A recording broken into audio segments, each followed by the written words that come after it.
नमस्कार, मी मानसी तुम्हा सर्वांचं अगदी मनापासून स्वागत करते। आज आपण भरल्या भेंडीची रेसिपी पाहणार आहोत।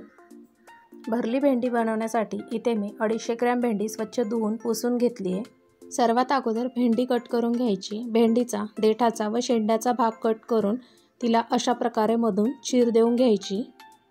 भेंडी जर मोठी असेल तर तिचे अशा प्रकारे 2 तुकडे करायचे व छोटी असेल तर तशीच राहू द्यायची। राहिलेली सर्व भेंडी अशाच प्रकारे कट करून घ्यायची। आता या भेंडीमध्ये भरण्यासाठी मसाला तयार करून घ्यायचा।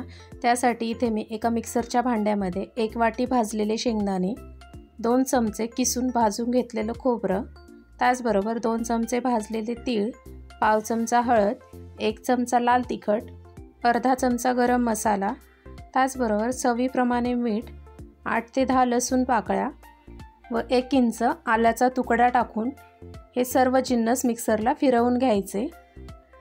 आता हे तयार मसाला एका प्लेटमध्ये काढून त्यामध्ये बारीक चिरलेली कोथिंबीर घालून ही कोथिंबीर या मसाल्यामध्ये मिक्स करून घ्यायची।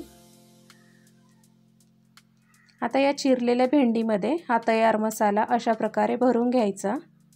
सेम प्रोसेस रिपीट करून राहिलेल्या सर्व भेंडीमध्ये हा तयार मसाला भरून घ्यायचा।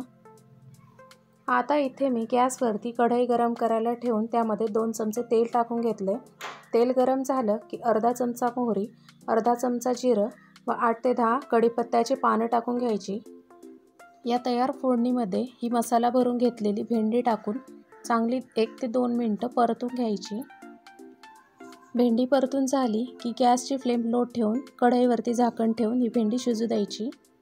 भाजी शिजत असताना मध्ये 1-2दा झाकण काढून ही भाजी परतून घ्यायची, म्हणजे भाजी कढईच्या तळाशी लागणार नाही व पुन्हा झाकण ठेवून भाजी शिजू द्यायची।